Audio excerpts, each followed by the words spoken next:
아멘.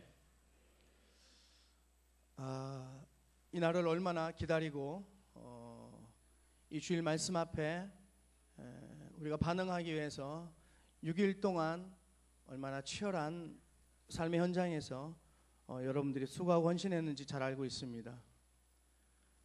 이 말씀은 위로의 말씀이기도 하고 격려의 말씀이기도 하지만 또 다른 한편으로는 우리의 강력한 무기가 되기도 합니다.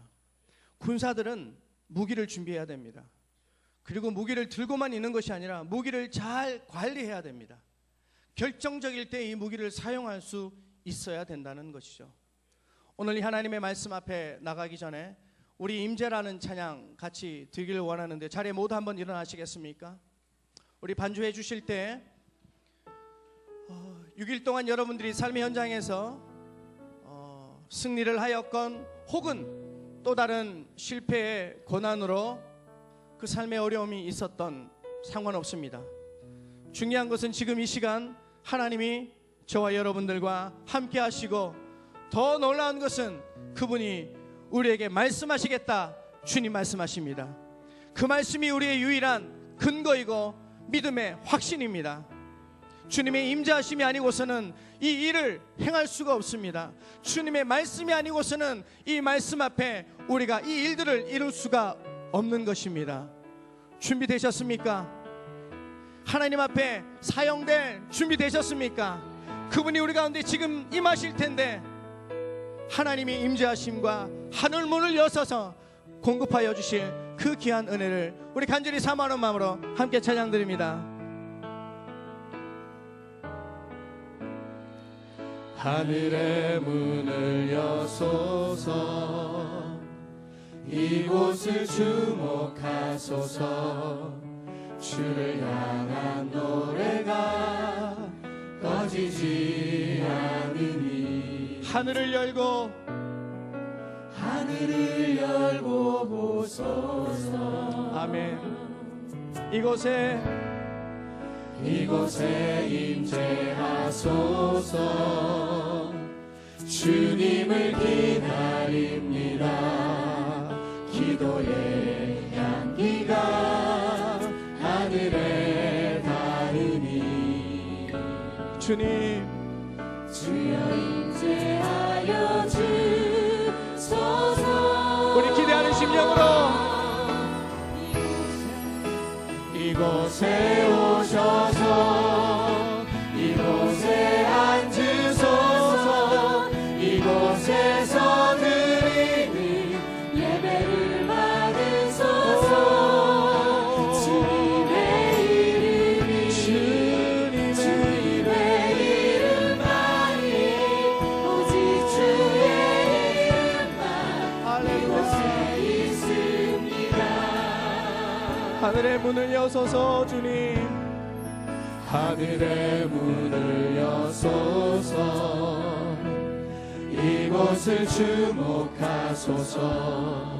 주를 향한 노래가 꺼지지 않으니 주님 하늘을 열고 보소서. 주님 앞에 더 가까이 나가십시다. 이곳에 임재하소서. 예 주님 주님을 기다립니다. 기도의 향기가 하늘에 닿으니 주여 임재하여 주소서.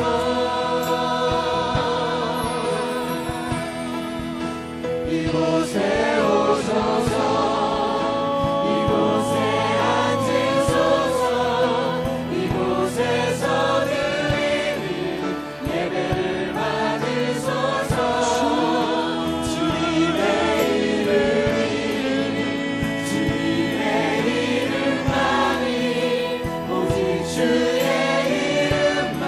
앞에 두 손을 높이 들고 이곳에 오소서.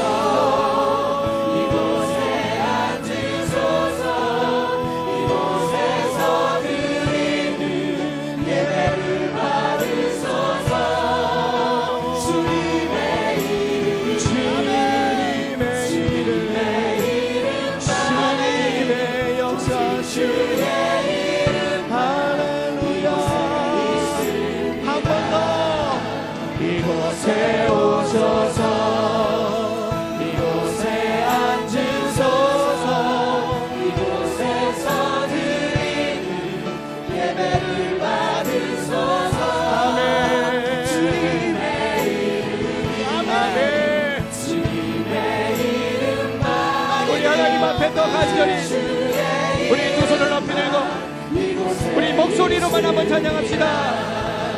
이곳에 오셔서 이곳에 앉으소서 이곳에서 드리는 예배를 받으소서 주님의 이름이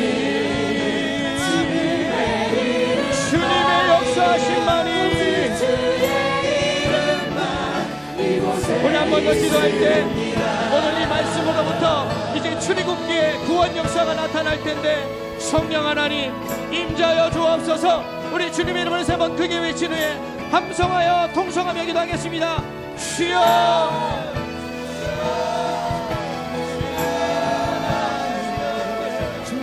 할렐루야 할렐루야 할렐루야 주의 임재하심을 의지합니다. 주의 함께하심을 의지합니다. 말씀하여 오실 하나님을 기대합니다. 주여 이 성전 안에 하나님의 말씀하신 하나님의 임재하신 하나님을 향한 간구하심이 충만하게 역사하여 주옵소서. 나의 주님 하나님을 의지합니다. 이곳에 내 마음 가운데 이 성전 가운데 임하여 주옵소서. 오직 주님의 이름만이 오직 주님의 이름만이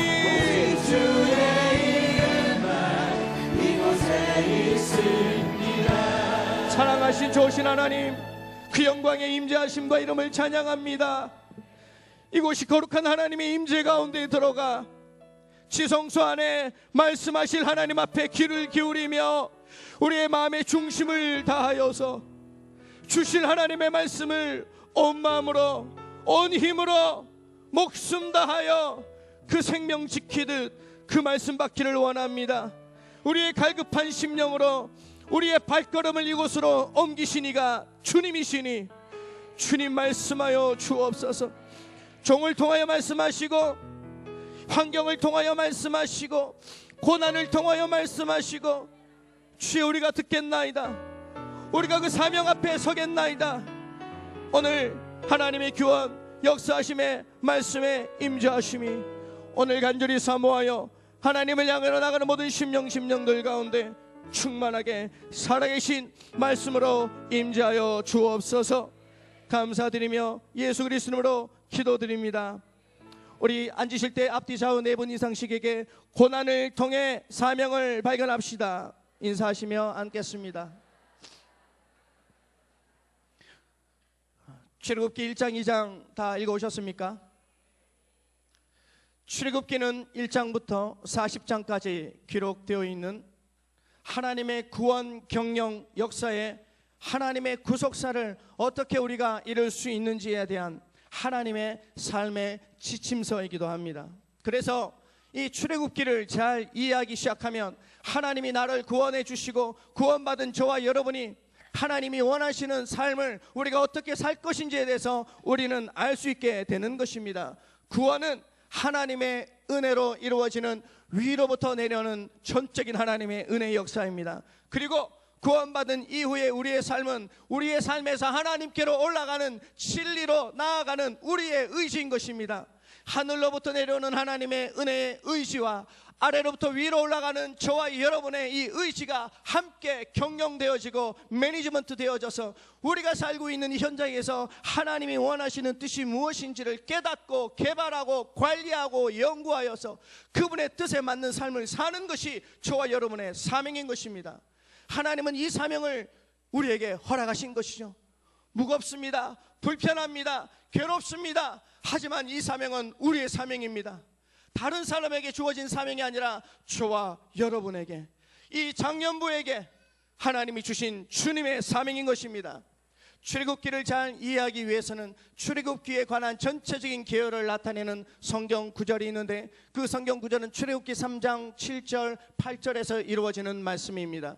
출애굽기 3장 7절 8절에 나오는 말씀을 근거로 하여서 우리는 먼저 출애굽기 전체의 그림을 함께 살펴보고자 합니다. 그리고 오늘 그 첫 시간 1장 2장을 통하여서 그 고난의 환경을 왜 하나님이 예배하셨는가, 우리에게 다가오는 고난은 어떤 의미가 있는가, 이 고난 가운데 우리는 무엇을 해야 될 것인가를 우리가 발견하면서 이 위대한 구원 경영의 여정을 함께 하고자 합니다. 기대되십니까? 우리 기대되시는 만큼 하나님 앞에 영광의 박수 한번 올려드립시다. 여러분들의 믿음의 그릇만큼 하나님이 역사하시는 거거든요. 죄송합니다만 한 번 더 기회를 드릴 테니까 이 여정에 기쁨으로 동참하기를 원하시는 분은 그 원하는 만큼 하나님 앞에 영광의 박수 한번 올려드려 보십시오. 그렇죠. 적어도 이 정도 돼야 이 정도 돼야 하나님이 그 핏값으로 구원받은 저와 여러분이 그 하나님의 경영의 일들을 감당할 수 있지 않겠습니까? 이 정도 기대감 있어야 우리 하나님 마음 문 여시고 그분의 놀라운 은혜들을 우리 가운데 주시지 않겠습니까? 출애굽기 3장 7절 8절에 있는 말씀을 근거로 해서 먼저 5가지 말씀을 통해서 우리가 전체적인 출애굽기의 과정을 함께 이야기하기를 원하는데요. 첫 번째는 보고 듣고 알고입니다. 우리 한번 따라합시다. 보고 듣고 알고. 출애굽기 3장 7절 8절을 여러분들 꼭 한번 읽어보시기를 바랍니다. 거기는 동사형 몇 가지가 나오는데 첫 번째로 우리가 살펴보는 보고 듣고 알고는 오늘 함께 말씀을 나누고 싶은 1장에서 2장까지의 내용입니다. 보고 듣고 알고, 하나님의 택한 백성들이 힘들고 어렵고 고난 가운데 어려운 상황 가운데 있는 상황들을 우리 하나님이 보고 계신다는 것입니다. 이 말씀 하나만으로도 우리는 위로를 받는 것입니다. 누가 나를 보고 있는데 그분이 하나님이신 것입니다. 그분은 우리의 상황을 너무나도 잘 알고 계신 그분이 우리의 상황을 보고 계시는 거예요. 힘이 되십니까? 이 말씀 하나만으로도 힘이 되는데 우리 하나님은 보는 것 플러스 듣는 것입니다. 무엇을 듣습니까? 그 어려운 상황 가운데 하나님을 향하여서 절망 가운데 부르짖는 그들의 기도를 들으시는 하나님입니다. 우리의 상황을 보시는 하나님, 이 상황 가운데 하나님을 향하여 간절히 기도하는 기도의 소리를 들으시는 하나님, 플러스 들으시고 보시고 그리고 이 모든 상황을 우리 하나님은 아시는 하나님입니다. 이 알다라는 말은 야다라는 말입니다. 이 야다라는 히브리어는요, 하나님이 우리를 아는데 얼마나 크게 아냐면요, 그분과 우리가 하나가 되는 거. 단순히 겉모습을 보고 아는 것이 아니라 그분과 우리가 하나 되는. 그래서 1장 2장은 보고 듣고 알고인데 하나님은 우리의 고난의 상황을 아시고 우리의 기도를 들으시고 하나님은 우리가 주님 앞에 나가는 모든 환경 가운데 함께 계시는 하나님이십니다. 두 번째 챕터입니다. 두 번째 챕터는 출애굽기 3장 7절 8절에서 쭉 나오는 동사형 가운데 내려가서라는 단어입니다. 따라합시다. 내려가서. 자, 이거 나중에 시킬 겁니다. 첫 번째 챕터는 보고, 두 번째 챕터는 내려가서는 3장부터 11장까지 기록되어 있는 말씀입니다. 하나님께서 보셨어요. 그리고 하나님이 상황에 대해서 들으셨어요. 모든 상황을 알고 계셨어요. 그리고 하나님은 가만히 계신 하나님이라 어떻게 했을까요? 내려왔다고요. 내려왔는데 하나님이 직접 내려오면 거룩하신 하나님이 죄인인 저와 여러분 상황 가운데 직접 내려오시면은 이 모든 일들은 큰 어려움으로 있습니다. 왜냐하면 위대하신 하나님, 존귀하신 하나님이 죄 가운데 올 수가 없기 때문에 그렇습니다. 그래서 하나님은 어떻게 내려오셨습니까? 모세, 하나님의 사람, 하나님의 나라의 대행자를 세우셔서 모세를 통하여 그의 하나님 나라의 스프릿을 그 모세에게 흘려보낸 것입니다. 이것은 구약적 사고이고 신약적 사고로 얘기한다면 주님께서 우리의 상황을 보고 듣고 아셔서 내려오셨는데 누가 내려오셨습니까? 곧 하나님이시죠. 그분이 직접 내려오셨다니까요. 이것이 3장에서 11장까지의 내용입니다. 세 번째 챕터는 따라합시다. 건져내고. 우리 지난주 성찬일 하면서 출애굽기 12장 말씀을 내었습니다. 주님이 보고 듣고 아셨어요. 그리고 하나님이 직접 내려오지 않고 하나님 나라의 일들을 대행할 수 있도록 사람을 택하시고 사람을 준비시키시고 사람을 훈련시키셔서 그로 인하여 하나님의 스피릿을 전하도록 만드셨어요. 그래서 만드셔서 가장 먼저 하신 일이 뭐냐고요? 건져냈다는 겁니다. 출애굽기 12장에 있는 6월절의 말씀입니다. 딱 건져냄을 받자 1장부터 12장까지는 구원인 거예요. 은혜입니다. 이것은 우리가 할 수 있는 일이 아니라 아까도 얘기한 것처럼 하나님이 위로부터 내려는 은혜입니다. 1장부터 12장까지는 은혜입니다. 만약에 출애굽기가 1장부터 12장까지로 기록되어서 딱 끝났다면 저와 여러분은 열심으로 신앙생활을 하는 의미를 잃을 수가 있어요. 방향을 잃을 수 있습니다. 이미 구원받았는데 여러분들이 신앙생활을 하는 의미를 어디에서 찾겠습니까? 놀랍게도 출애굽기는 1장부터 12장까지가 끝이 아니라 13장부터 40장 더 많은 분량이 남아있다는 것입니다. 왜 남아있느냐인 것이죠. 구원받은 저와 여러분이 구원 이후의 삶을 어떻게 살아야 될 것인가에 관한 이 관심이 하나님 입장에서는 훨씬 더 크다는 것입니다. 구원의 의미가 없다는 얘기가 아닙니다. 구원받은 저와 여러분들이 구원받은 자로서 하나님이 주신 사명을 우리가 어떻게 감당해 가야 되느냐, 이것이 너무나도 중요한 하나님의 계획이라는 것입니다. 이것이 13장부터 쭉 기록됩니다. 네 번째 챕터입니다. 네 번째 챕터는 따라합시다. 인도하여. 다시 인도하여. 13장부터 24장입니다. 자, 점점 출애굽기의 목적으로 막 치닫고 있습니다. 주님이 보고 듣고 아셨어요. 그리고 내려왔어요. 3장부터 11장 그리고 12장에는 건져냈습니다. 6월절 사건. 왜 건져내었습니까? 구원주식에서 건져냈어요. 그런데 구원주식에서 건져낸 것 플러스 하나님이 우리를 어떻게 한다고요? 인도하려고. 이것이 13장부터 24장입니다. 그런데 13장부터 24장에 몇 가지 사건이 나와요. 첫 번째 사건은 하나님을 새로운 기준으로 삼을 수 있는 사건이 출애굽기 14장에 기록되어 있어요. 그리고 출애굽기 13장에는 홍해를 건너고 14장부터 쭉 기록되는 이 일들이 주인이 누구인지, 구원받은 이후에도 불구하고 그들이 계속해서 애굽적 사고, 세상적 사고, 구원받기 이전의 가치관으로 계속 있는 그들을 하나님이 훈련시키기 위해서 그들을 인도하였어요. 어디로 인도하냐면은 광야로 인도했어요. 광야. 우리 장년부 많은 분들 이야기 들을 때마다 목사님, 제가 지금 광야 갔습니다. 어떻게 제가 출애굽기를 말씀도 안 했는데 어떻게 잘하세요? 이 정도 수준 돼야 이렇게 설교자와 여러분들이 말하는 수준 이 정도는 되는 겁니다. 그런데 정말 광야의 의미를 아시나요? 광야는 목적이 있습니다. 단순히 힘든 것이 아니에요. 목적이 있는 거예요. 우리를 무엇으로 어디로 인도하기를 원하는 거예요. 그것이 마지막 5번째 챕터입니다. 따라합시다. 데려가려 하노라. 이것이 25장부터 40장인데 25장부터 40장이 출애굽기의 목적입니다. 출애굽기는 애굽을 탈출하는 이야기이지만 애굽을 탈출하여서 우리를 인도하여 데려가기를 원하는 목적으로 우리를 애굽에서 인도해야 되니까, 우리를 죄 가운데서 구원받게 하나님이 인도해 주신 이유는 우리가 구원받은 것으로 끝나는 것이 아니라 구원받고 난 이후에 우리가 가야 될, 우리가 싸워야 될, 우리가 짊어져야 될 사명이 있다니까요. 이것이 25장부터 40장 이야기입니다. 25장부터 40장 이야기는 크게 두 기둥입니다. 하나는 시내산에서 무엇을 받았습니까?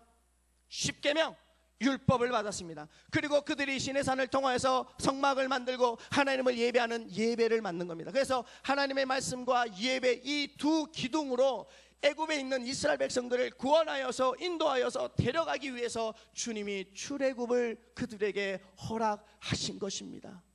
이것이 출애굽기 전체의 줄거리입니다. 전체 그림입니다. 자, 이제 여러분들은 그림을 그릴 수 있어야 됩니다. 첫 번째 챕터 무엇이라고 그랬죠? 보고. 두 번째 내려가서. 세 번째 건져내고. 그리고 인도하여. 어디로 데려가야 하느냐? 말씀과 예배. 말씀과 예배로 우리를 인도하기 위해서 죄에서 우리를 건져내셨다니까요. 구원받은 것으로 끝이 아니라니까요. 구원받은 저와 여러분은 말씀 앞으로 나아가야 됩니다. 하나님을 예배하는 자리로 나아가야 합니다. 이해가 되셨습니까? 그런 말씀 안 해도 돼요. 이해되고 이 사명에 대한 확신이 있다면 뭐 말씀 더 할 필요도 없습니다. 하지만 한 번 더 반복하기 위해서 오늘 말씀 함께 나눌게요. 오늘 말씀은 고난을 통해서 사명을 발견하는 말씀입니다. 1장 2장 말씀입니다. 하나님은 하나님의 사람들을 세우시고 하나님의 사람들을 사용하기를 기뻐하십니다. 우리가 그 사람이 되어야 돼요. 그런데 하나님의 사람으로 훈련받고 하나님의 사람으로 사용하기 위해서 주님이 아주 즐거이 쓰시는 방법 중에 하나가 고난이라는 겁니다. 고난은 사명과 연결되어 있습니다. 크게 한번 따라합시다. 고난은 사명이다. 우리에게 당하는 고난은 사명인데 왜 사명인가요? 의미가 있고 목적이 있는 고난이기 때문에 그렇습니다. 하나님께서 이스라엘 백성들을 고난 가운데 두셨습니다. 430년 동안 아무 말씀하지 않으시면서 하나님은 아무 일을 하신 것이 아니라 아주 분주하게 하나님의 구원 사역들을 준비하고 계셨습니다. 이스라엘 백성들이 430년을 그렇게 애굽에서 지냈어요. 여러분, 제가 20년 슬로바키아에 있었는데 참 20년 세월이 길고도 또 짧은 기간이었는데 무려 440년을 이방 땅에서 살았다고 생각해 보십시오. 거기가 고향입니다. 그 나라 말을 합니다. 그 나라의 음식을 먹습니다. 태어나는 아이들마다 히브리인의 그런 정신이 있는 것이 아니라 애굽인의 정신이 있습니다. 430년이니까요. 그런데 하나님은 그 가운데서도 하나님의 일들을 시작을 하십니다. 그래서 하나님께서 그 일들을 하도록 하나님을 찾도록 하나님은 환경을 배열하시는데 그 환경이 고난의 환경으로 배열하기 시작한다는 것입니다. 그래서 고난당할 때는 분명히 하나님의 목적이 있는 것입니다. 우리가 신앙을 떠나고 하나님을 떠나는 하나님께서는 우리가 하나님을 찾도록 환경을 배열하기 시작합니다. 그래서 고난을 우리 가운데 허락을 하시는 것이요. 오늘 쭉 1장 2장 말씀을 읽어 오셨으니까 제가 말씀드립니다. 이스라엘 백성들이 고난 가운데 있었습니다. 그런데 그 고난은 한 번 경험했던 고난이 아니라 시간이 지나면 지날수록 그 고난의 무게는 더해졌죠. 고역을 했습니다. 그리고 남자아이가 태어나면 산파들에게 이야기를 했습니다. 그리고 더 나아가서 남자아이가 태어나면 어떻게 했습니까? 나일강에 던지라 그랬습니다. 이렇게 가중한 고난이 계속해서 이스라엘 백성들에 다가오자 그 어둠이 깊어지면 깊어질수록 주님의 때가 가까운 것입니다. 혹시 여러분들 삶 가운데 앞이 캄캄한 환경과 고난 가운데 있습니까? 하나님을 떠날 수밖에 없는 상황이 있으십니까? 하나님을 향하여 감히 기도할 수 없는 그런 상황 가운데 놓여 있는 자들이 있습니까? 기뻐하십시오. 이제 곧 주님의 때가 다가온 것입니다. 하나님이 이 환경을 배열하신 이유는 주님의 뜻이 있기 때문에 그런 것입니다. 그래서 그들은 하나님 앞에 하나님이 들을 수 있도록 큰 소리로 하나님 앞에 부르짖었습니다. 하나님 앞에 부르짖는 이 단어는 자크란 단어입니다. 자크. 이 자크는 어떤 의미 때 사용하냐면요, 하나님을 향하여서 간절히 정말 이 메마른 심령이 하나님께로 향할 수 있도록 절규하듯이 부르짖는 기도를 자크라 그럽니다. 이스라엘 백성들이 고난 가운데 가만히 있었던 것이 아니라 하나님이 그 고난의 환경을 배열하시자 깨닫고 하나님이 우리를 찾으시는구나, 하나님이 나를 주목하기를 원하시는구나. 그 고난 가운데 그들이 무엇을 했냐면 주님께로 가까이 갔습니다. 그리고는 자크했습니다. 큰 소리로 하나님을 향하여서 간절히 부르짖고 기도하자 하나님이 보고 듣고 아셨습니다. 고난 가운데 있으십니까? 주님 앞에 부르짖어 기도해야 됩니다. 소리를 크게 내라는 말씀이 아닙니다. 우리의 마음에 진심으로 하나님을 향하여서 부르짖고 나아가고 그분의 얼굴을 간절히 구할 때 하나님께서는 그 부르짖는 기도의 소리를 들으시는 줄 예수 그리스도로 축복드립니다. 그렇습니다. 우리의 환경은 하나님께서 하나님의 뜻 가운데 주의 일들을 위해서 환경들을 배열하셨습니다. 이제 이 말씀을 들은 저와 여러분은 환경 탓해서는 안 됩니다. 내가 왜 힘듭니까? 왜 나만 힘듭니까? 이런 말은 우리와는 관계가 없어졌습니다. 왜냐하면 하나님의 사명과 연결되어 있기 때문에 그렇습니다. 더 이상 우리 고난 환경 때문에 불평불만하지 마십시다. 그리고 그 불평불만할 것이 아니라 주의 십자가 앞으로 나가서 강력하게 하나님 앞에 부르짖어 기도해야 되는 것입니다. 두 번째 이야기입니다. 그렇다면 믿음의 사람들은 이 고난의 환경들을 하나님이 배열하셨을 때 어떻게 극복하고 이겼을까? 다윗의 이야기와 다니엘의 이야기를 제가 주보에 적었죠. 다윗의 이야기를 잠시 하겠습니다. 여러분, 다윗은 나중에 우리 사무엘상하 다시 말씀드리겠지만은 다윗은 어릴 때부터 참으로 사랑받지 못한 사람이었습니다. 제가 직접 보지는 못했지만 인물도 그렇게 출중하지 못했던 것 같아요. 얼마나 인물이 출중하지 못했다면 형들에게도 버림받았어요. 인정받지 못했어요. 심지어는 그의 아버지에게도 인정받지 못했습니다. 그리고 아버지는 편애했습니다. 다윗을 사랑하지 않았어요. 다윗을 저 멀리 병든 양 몇 마리만 주고, 그리고 사랑하는 형들은 가까이 두어서 아주 양육이 잘 되어 있는 양들만 먹이고 칠 수 있도록 아버지 곁에 두었어요. 그런데 다윗은 멀리 뒀어요. 놀라운 것은 다윗은 고난이었습니다. 누가 봐도 고난입니다. 형제로부터 버림받아, 아버지로부터 버림받아, 자기가 가지고 있는 양들도 이런 양들이야. 그런데 다윗이 어떤 이 고난 가운데서 어떤 자세를 취했는지 아십니까? 다윗이 위대했던 이유는, 다윗이 하나님을 정말 사랑하고 하나님이 다윗을 사랑할 수밖에 없었던 것은 여러 가지 이유가 있겠지만, 저는 영성, 하나님을 예배하는 영성이라 생각합니다. 어떤 영성이 다윗을 위대하게 했냐면요, 다윗의 일상의 영성입니다. 따라합시다. 일상의 영성. 일상의 영성이란 말은 어떤 말이냐면요, 뭐가 큰 어떤 일이 있어서, 부흥회가 있어서, 뭐 집회가 있어서 그렇게 하나님 앞에 예배하는 이런 영성 너무너무 중요하죠. 그런데 그때만 예배하는 영성이 아니라 다윗은 평소에 떨어져 있을 때든 어떤 때든 간에 항상 하나님께서 주시는 이 양들을 잘 섬기고 싶은 마음이 있었어요. 그래서 다윗에 있는 모든 주변에 있는 일상들은 곧 예배의 근거였습니다. 여러분, 주일만 모아서 주님을 예배하는 영성을 일상의 영성이라고 그러지 않습니다. 다윗이 위대한 이유는 다윗이 있는 삶의 현장에서 하나님을 예배한 것입니다. 실제로 그가 섬겼던, 그가 치었던 양들은 아주 연약한 양들이었어요. 보잘것없는 환경들이었습니다. 그가 섬겼던 그 모든 것들은 다 연약한 것들이었어요. 그런데 다윗은 불평불만하지 않고 하나님의 1인 양 섬긴 것입니다. 이것이 일상의 예배 영성입니다. 여러분, 자녀들 있으시죠? 남편 있으시죠? 혹은 홀로 계시죠? 혹은 직장 있으시죠? 어느 상황, 어떤 영성의 하나님의 일들을 위해서 여러분들이 그곳에 파견됐는지 누가 압니까? 하나님이 그곳에서 무엇을 하라 그럽니까? 하나님을 생각하는 겁니다. 이것이 일상의 예배 영성입니다. 이렇게 다윗은 준비되어져자 하나님은 다윗을 높이셨습니다. 골리앗과의 싸움에서 다윗은 전혀 위축되지 않았습니다. 왜 그랬을까요? 다윗이 일상 영성을 통하여 하나님을 깊이 알고 그 하나님을 늘 경험했던 하나님이기 때문에 그 상대방이 뭐 골리앗이든 무엇이든 간에 아무런 상관이 없었습니다. 다윗의 눈에는 골리앗이 혹은 다른 사람이 중요한 것이 아니라 하나님이 내 함께, 늘 나와 함께 했던 하나님이 지금도 나와 함께 있었다는 사실을 믿는 믿음의 예배 영성이 중요한 것입니다. 이것이 고난 가운데 우리가 품어야 될 마음인 것입니다.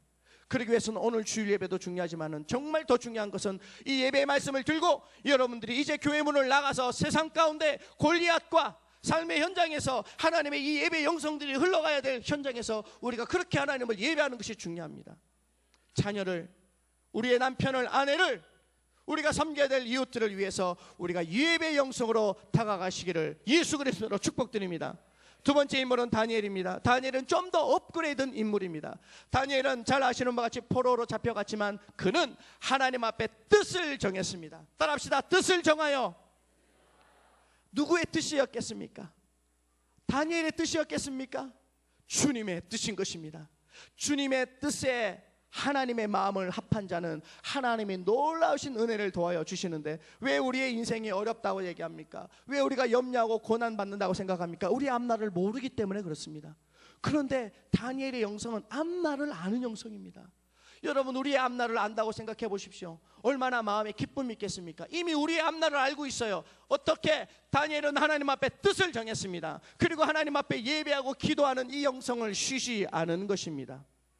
뜻을 정하시겠습니까? 하나님의 말씀에 기준을 두시겠습니까?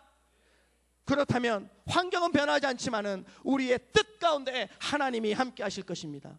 그리고 그 환경보다 더 중요한 하나님의 그 말씀하심과 함께 하심과 인도하심이 우리의 앞날을 보게 하실 것입니다.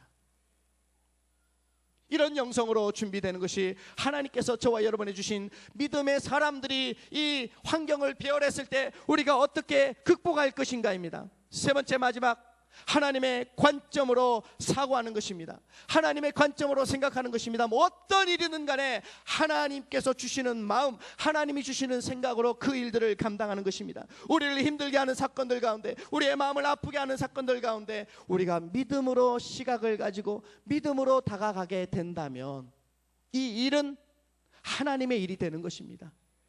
정말 감당하기 어려운 일이 있을 수 있어요. 정말 이해하지 못할 만한 삶의 환경 가운데 우리가 있을 수 있습니다. 왜 하나님 나에게 이런 일을, 왜 하나님 나에게 이런 고통스러운 일들을 주셨습니까? 그런데 하나님 관점에서 다시 한번 생각해 보면 얼마나 놀란 하나님의 은혜가 있는지 모릅니다. 제가 섬기는 사역지에는 정말로 불쌍하고 하나님에 대해서 한 번도 들어보지 못하고 평생을 사람들이 얼마나 많이 있는지 모릅니다. 제가 여러분들을 탓하고 싶은 것이 아닙니다. 한 번 더 사명을 다시 한번 생각하기를 보는 거예요. 왜 하나님이 우리의 환경들을 이렇게 배열하셨을까? 왜 여의도 순복음교회에서 이 장년부에서 이렇게 한시에 모여서 하나님을 예배하도록 하나님이 이 환경을 배열하셨을까? 하나님의 관점이 중요합니다. 사건을 해석할 때 하나님의 시선, 하나님의 관점으로 사건을 해석하고 하나님의 시각으로 보기 시작하면 여러분들이 하나님의 마음이 될 수가 있는 것입니다. 분명히 하나님의 뜻이 있습니다. 오늘 여러분들의 인생 가운데 이스라엘 백성들이 430년 동안 그렇게 어둠과 고난과 힘듦과 고통 가운데 있었어. 그들이 그 고통을 이기지 못하고 하나님이 환경을 배열하시자 그들이 간절히 하나님 앞에 기도할 때, 자악할 때 하나님이 그 소리를 들으시고 환경을 보시고 그 모든 우리의 삶의 모습을 이미 아시고 하나님께서는 하나님의 일들을 시작을 하십니다. 그 일들을 위하여서 하나님이 이 일들을 준비하신 것입니다. 그 일들을 위해서 하나님이 우리를 이곳에 모으게 하신 것입니다. 그 일들을 위해서 우리가 한 마음으로 한 팀이 된 것입니다. 여러분 주변을 보십시오. 이 바울 성전 안에 하나님을 예배하는 충만한 예배자로 가득 차는 것 그림 그려지십니까? 함께 그림을 보고 나아가는 겁니다. 이것이 가나안으로 가는 이스라엘 백성들의 목적이었습니다. 이제 말씀을 맺습니다. 우리에게 주어진 환경들, 때로는 이해 못할 환경들입니다. 때로는 주님 나는 감당할 수 없습니다. 내가 이 상황에서 무엇을 어떻게 해야 될지 잘 모르겠습니다. 하지만 사람을 바라보는 것이 아니라 하나님의 관점으로 이 환경들을 왜 배열하셨는지 하나님의 관점으로 생각하십시오. 그러면 그곳에 하나님의 뜻이 있습니다. 우리 하나님은 이미 우리의 상황을 보셨어요. 우리가 간절히 기도할 때 우리의 기도를 들으셨습니다. 그리고 이 모든 상황을 하나님은 알고 계십니다. 이제 하나님은 하나님의 일들을 이루기를 준비하고 계신데 우리의 마음의 태도가 중요합니다. 아직까지 애굽에 있으시겠습니까? 아니 구원받았는데 아직까지 세상 가운데 있으시겠습니까? 이제 구원받아 하나님의 백성의 하나님 나라의 일들을 감당하기를 원하는데 아직까지 세상적인 가치관에 매여져 있겠습니까? 그렇다면 계속 그 고난의 환경을 하나님은 또 다른 방법으로 배열하기 시작합니다. 어느 때까지 주님께로 나와서 하나님의 관점으로 그 환경을 볼 때까지 하나님은 아마 그 일들을 배열하실 것입니다. 오늘 이 시간 함께 말씀을 나누는 저와 여러분, 이제 이 수준에서는 벗어나십시다. 빨리 3장으로 가야 됩니다. 하나님이 이 일들을 위해서 나를 보내시고 여러분들을 보내시고 우리의 가정에, 우리의 남편에게, 아내에게 내가 하나님의 사명을 듣고 주의 일들을 감당할 그 삶의 현장으로 이제 우리는 내려가야 합니다. 누가 내려가야? 우리가 내려가야 된다니까요. 이 여의도 순복음교회 예배의 부흥을 위해서 누가 이 일들을 감당해야 되겠습니까? 우리가 감당해야 됩니다. 저는 확신합니다. 하나님이 이 환경, 이 여건들 주님의 목적과 계획 가운데 두셨습니다. 이제 하나님은 사람을 찾으십니다. 환경을 배열하신 하나님은 두 번째 단계로 사람을 준비시키십니다. 그 이야기가 다음 주 이야기입니다. 그래서 다음 주는 3장부터 6장까지 말씀을 읽어오시면 됩니다. 모세가 어떻게 준비되었는지, 그리고 우리가 어떻게 준비되어야 되는지, 이 고난의 환경을 어떻게 극복하여 하나님이 주신 사명 앞에 서야 되는지, 하나님이 주신 이 말씀을 가지고 일주일 동안 묵상 또 묵상하시길 바랍니다. 환경을 묵상하라는 말이 아닙니다. 그 환경을 보고 듣고 알고 계신 주님을 묵상하시기를 바랍니다. 기도하겠습니다. 좋으신 아버지,